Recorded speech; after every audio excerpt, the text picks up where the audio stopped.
তো দিয়েছেন এতটা পছন্দনীয় আল্লাহর কাছে যে তিনি জিব্রাহিল আলাইহি ওয়াসাল্লামকে বারবার পাঠাতেন যেন মহানবী সাল্লাল্লাহু আলাইহি সাল্লাম কোনোদিনও যেন না ভুলেন এই ব্যাপারটা।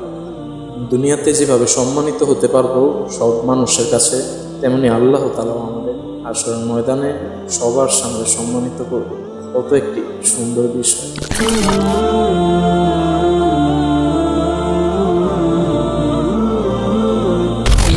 আউযু বিল্লাহি মিনাশ শাইতানির রাজিম। বিসমিল্লাহির রহমানির রহিম।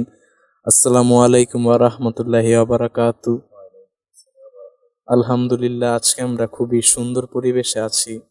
আমরা আজকে এই পরিবেশে খুবই গুরুত্বপূর্ণ একটি আলোচনা নিয়ে হাজির হয়েছি।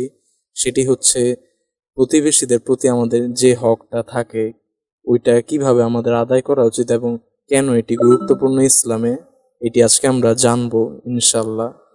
আল্লাহ তাআলা আমাদেরকে তৌফিক দান করুক, আমিন।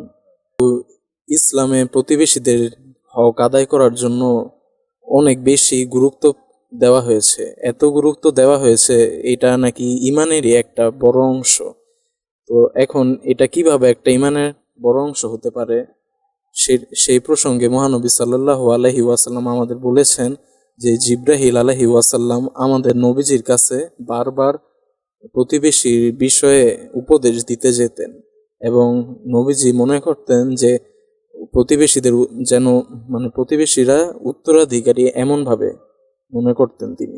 এদিকে আল্লাহ তাআলা প্রতিবেশীদের হক আদায়ের প্রতি এতটা গুরুত্ব দিয়েছেন, এতটা পছন্দনীয় আল্লাহর কাছে যে তিনি জিব্রাহিল আলাইহি ওয়াসাল্লামকে বারবার পাঠাতেন যেন মহানবী সাল্লাল্লাহু আলাইহি সাল্লাম কোনোদিনও যেন না ভুলেন এই ব্যাপারটা। তো এই বিষয়টি এখানে প্রথমে রয়েছে। এখন আমরা জানবো কিভাবে আমরা প্রতিবেশীদের প্রতি হকটা আদায় করব এবং কেন এটি গুরুত্বপূর্ণ। তো সেই প্রসঙ্গে সেখানে তিনটি গুরুত্বপূর্ণ দিক আছে কিভাবে আমরা আদায় করতে পারি। সেটি হচ্ছে এসেছে মহানবী সাল্লাল্লাহু আলাইহি ওয়াসাল্লাম আমাদের বলেছেন যে ব্যক্তি আল্লাহ ও পরকালে বিশ্বাস করে সে যেন তার প্রতিবেশীর সাথে উত্তম আচরণ করে। সহিহ বুখারী এখান থেকে এসেছে। অর্থাৎ আমরা বুঝতে পারছি যে আমাদের কথাবার্তা ও আচরণে সবসময় উত্তম আচরণ থাকতে হবে উত্তম, এবং সবসময় আমরা যেন শান্তিময়ভাবে কথা বলি প্রতিবেশীদের সাথে। এইভাবে না হলে তারা কষ্ট পাবে, সেই দিক বিবেচনায় আমরা যেন তাদের কষ্ট না দিই এবং শান্তিভাবে যেন আমরা কথা বলি। তারপর 2 নাম্বার হচ্ছে তাদের ক্ষতি না করা। হাদিসে এসেছে যে ব্যক্তি তার প্রতিবেশীকে কষ্ট দেয় না সে প্রকৃত মুমিন। সহিহ বুখারী। অর্থাৎ যদি আমরা এখানে তাদের কষ্ট দেই তাহলে আমরা প্রকৃত মুমিনই না। তাই আমাদের অবশ্যই আমরা মুমিন হতে গেলে তাদেরকে কষ্ট দেওয়া যাবে না। সবসময় তাদের সাথে ভালো আচরণ এবং বিপদে আপদে তাদের সাহায্য করতে হবে। তারপর 3 নম্বরে রয়েছে তাদের সাহায্য করা, যেটা একটু আগে বললাম। মহানবী সাল্লাল্লাহু আলাইহি ওয়াসাল্লাম বলেছেন যে ব্যক্তি পেট ভরে খায় এবং তার প্রতিবেশী ক্ষুধার্ত থাকে সে প্রকৃত মুসলিম নয়। মুসনাদ আহমদ এই হাদিস থেকে এসেছে। অর্থাৎ এখানে আসলে বোঝানো হয়েছে প্রতিবেশী দারিদ্র অসহায়ের কথা। অর্থাৎ তারা যদি গরিব হয়, তাদের যে কোনো বিপদ আপদ হতে পারে, সে সময় আমাদের উচিত তাদের বিপদ আপদে দাঁড়ানো, তাদের পাশে থাকা।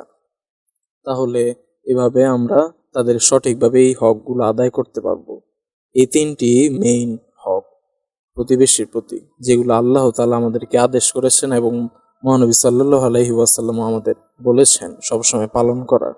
তো এইভাবে যদি আমরা পালন করি তাহলে আমরা দুনিয়াতে যেভাবে সম্মানিত হতে পারবো সব মানুষের কাছে, তেমনি আল্লাহ তাআলাও আমাদের হাশরের ময়দানে সবার সামনে সম্মানিত করবেন। কত একটি সুন্দর বিষয়।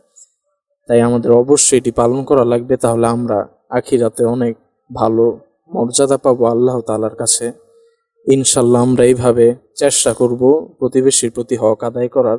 আল্লাহ তাআলা আমাদের আজকের আলোচনা থেকে বুঝে সঠিকভাবে প্রতিবেশীর প্রতি হক পালন করার তৌফিক দান করুক, আমিন। আসসালামু আলাইকুম ওয়া রাহমাতুল্লাহি ওয়া বারাকাতুহু।